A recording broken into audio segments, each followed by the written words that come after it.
Animated musicals feel like a lost art.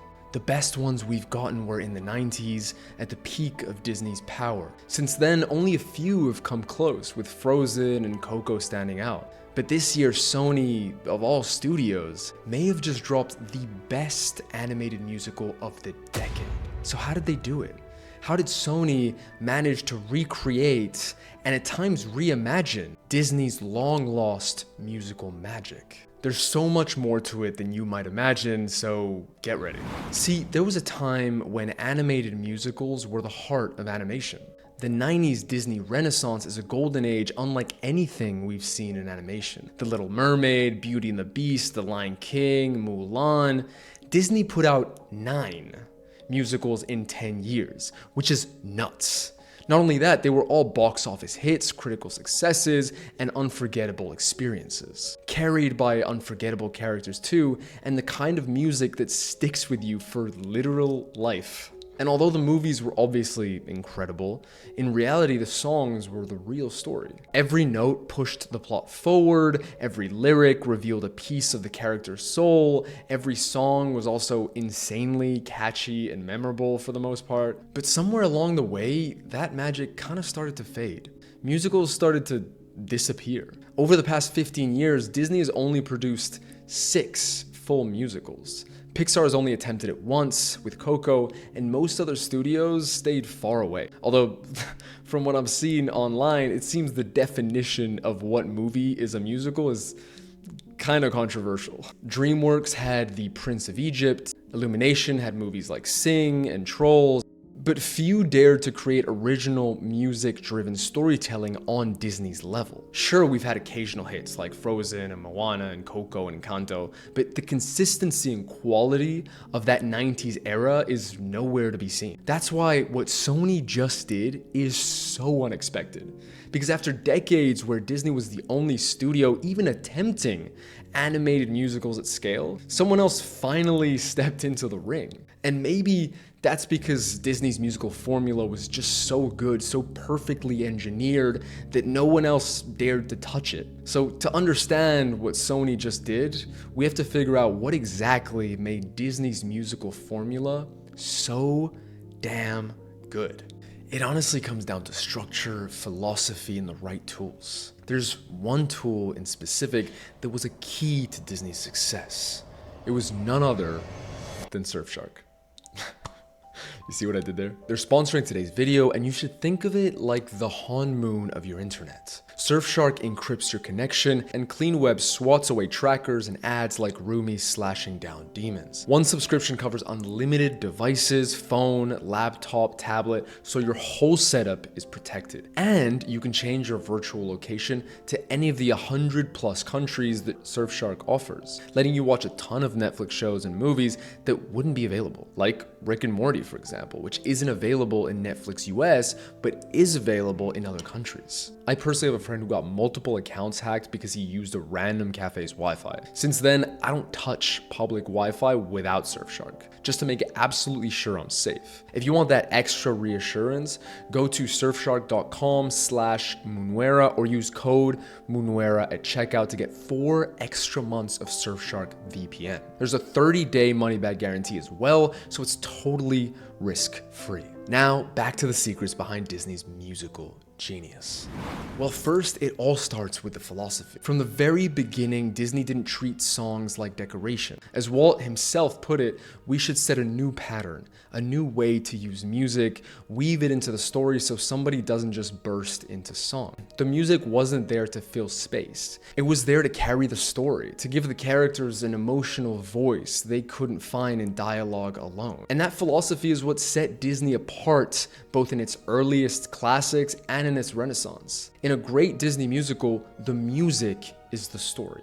Disney's Renaissance movies were built like stage musicals. And that's thanks to 2 very important people. Because in the late 80s, Disney brought in Alex Menken and Howard Ashman, 2 key components to the success of Disney's Renaissance. They had been super successful on Broadway and approached animation the way they approached theater. Songs had to push along the narrative. In their hands, melodies carried character arcs, lyrics doubled as dialogue, and the pacing of the entire film bent to the rhythm of the music. With a renowned Broadway lyricist and composer on board came the height of Disney's musical formula. That formula is obviously complex and super layered, but the foundation is in the I Want song that Ashman introduced to the studio when he got there. It's something that comes straight from Broadway musicals and is exactly what it sounds like. The song where the protagonist tells us what they want. Think part of your world, go the distance, how far I'll go, or out there,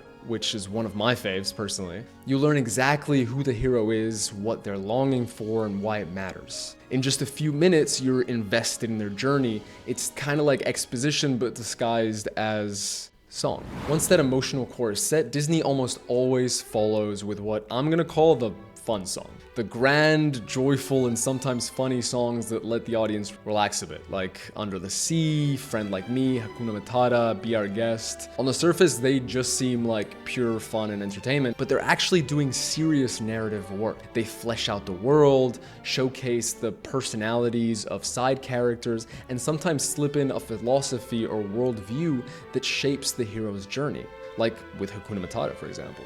Their ability to be entertaining as hell while also serving the story is one of Disney's most reliable and hardest to replicate muscles. And then comes the pinnacle of Disney musicals, in my opinion, the villain song. The most memorable songs at times. Poor Unfortunate Souls is a sleazy sales pitch with slinky minor key grooves, rapid fire patter, and Ursula using showmanship to talk Ariel into a bad deal. Gaston turns a tavern into a cheer squad with call and response, stomping rhythms, and the whole room basically echoing his ego. Be Prepared, which is one of the best villain songs, is basically a full-on military parade. The hyenas marching in rhythm, the eerie choir stabs, and those triumphant lifts that make Scar's coup feel inevitable. The point of the villain song is very basic, to expose the antagonist's worldview. But when done well, it becomes a haunting and menacing reminder of what's at stake, while being ridiculously catchy as well. That's the genius. Disney makes the villain's philosophy so catchy,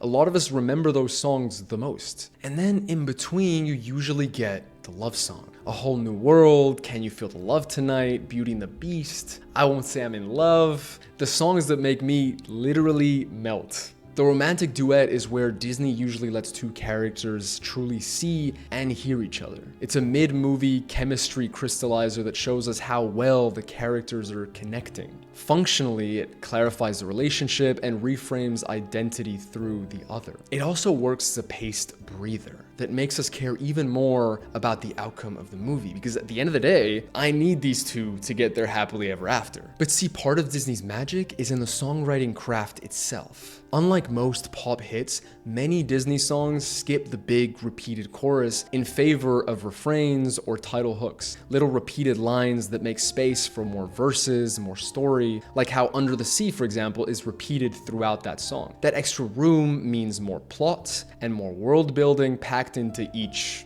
song. And musically, they're super adventurous too. Disney songs are apparently about 10 times more likely to include a key change than Rolling Stones' top 500 songs. They love to do this, especially in moments of transformation, like in Beauty and the Beast, Let It Go, or even Go the Distance. Which makes sense, to be honest, because at the end of the day, it makes things feel more intense and important. And that's one of the real secrets. In a Disney musical, every song has a job. Whether it's planting desire, expanding the world, deepening a relationship, or paying off an arc. That's why it's so hard to copy. You can't just hire a pop star and throw in a few catchy songs. You need the structure of Broadway, the catchiness of pop, and the precision of great screenwriting, all working in perfect harmony. For decades, Disney was the only studio that could pull off all three at once. But clearly, Sony didn't care at all. They made their own version of a Disney animated musical, and the movie could not have gone more ridiculously viral. So viral, in fact, that it's become the second most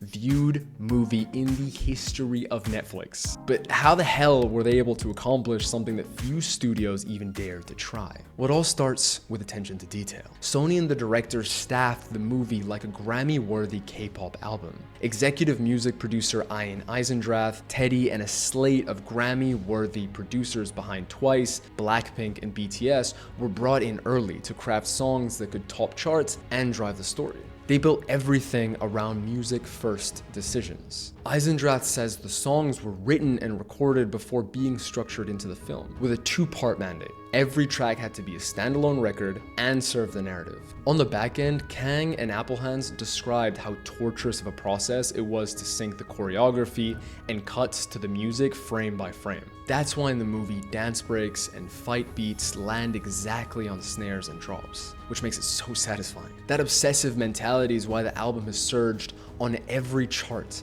and the songs were so entertaining to watch within the movie. But that attention to detail and musical obsessiveness aren't the only similarities to Disney's musical formula. K-pop Demon Hunters was also structured similarly in the types of songs it includes. Golden, for example, is its own I Want song. Chris Applehands flat out said they were following the conventions of a traditional musical here. Like Part of Your World, it's the emotional thesis of the story. They include their own fun song in Soda Pop and nail one of the most important aspects of the Disney musical formula, the villain song. Your Idol is, in my opinion, one of the master strokes of the entire movie. The Saja Boys strut through a darkly comic, meticulously staged number, dripping in satire and menace. It's a dark and very openly predatory song in a way that would make Cloud Frollo and Ursula both proud. Eisendrath calls it the point where they stop pretending. The lyrics flip from flirty in Soda Pop to domineering, backed by a big-ass choir from hell as the stakes spike. It's textbook Disney villain shit, but the K-pop version. The lyrics are so fucking good too. Like, you gave me your heart, now I'm here for your soul. I'm the only one who'll love your sins, and anytime it hurts, play another verse. God damn. It's seduction curdling into control, exactly the kind of persuasive menace Disney villain songs perfected. And of course, it has the staple love song. Free is an emotional ballad in the tradition of A Whole New World or Can You Feel the Love Tonight? Two characters seeing each other clearly for the first time, kinda, opening up in a way they can't anywhere else, and it's just as beautiful as some of those Disney songs. In my opinion though, it doesn't quite hit as hard emotionally as some of Disney's, but that's mostly because the plot was so rushed. In a lot of ways though, K-pop Demon Hunters elevated and made Disney's musical formula their own, which makes it even more impressive. The obvious difference is the fact that they did it with K-pop, but there are two other differences I'll talk about soon that make the movie fit modern times. See, in some ways, what Sony did with K-pop Demon Hunters is even harder than what Disney did, because of the fact that you need to blend musical theater with K-pop. Eisendrath described the challenge perfectly. How do you make a K-pop song do what a musical theater song does, which is get a character from A to B emotionally without losing that polished, exciting pop feel? That is hard. I can imagine. But they nailed it, thanks to the incredible attention to detail and obsessiveness with quality that the crew had. That's not all though. The choreography and animation were just as important to making it such a special animated musical. They treated every number like a real K-pop stage performance. Choreographer Lee Jung came in years before release to build routines for how it's done and Soda Pop, and even fed motion capture and candid movement into the movie. The team literally kept the camera rolling to capture her natural gestures that ended up in some of the scenes in the movie. That's why the formations read like legit idol staging, because they were designed by someone who actually builds this stuff for Blackpink and Twice in real life. It's totally noticeable too. The dancing in the movie is so fluid and accurate. Visually, the movie's incredible too. It feels colorful, dynamic, expressive, and super unique. The action is fluid, the colors are gorgeous, and the character animation is so fun. Camera moves behave like crane sweeps and whip pans from a music video, lighting cues hit on the beat, and the set pieces collage K-pop video tropes with anime polish instead of just chasing Spider-Verse's look, which I think is super impressive. All of this adds to the visual awesomeness that elevates the musical in a way that Disney musicals never got to. That combination of idol-grade choreography baked in early and incredibly unique animation turns Disney's musical formula into something built for 2025. Disney's orchestras have been replaced with thumping bass lines and harmonies. The Broadway vocal belts are swapped for K-pop performances, but the narrative's discipline is still there. Every song has a job to do, and it does it without losing its radio-ready edge. That's the genius of K-pop Demon Hunters.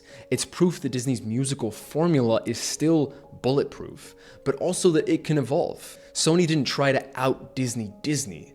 They built a new house on the same foundation, sculpted for a global modern pop audience. And in doing so, they didn't just copy the formula.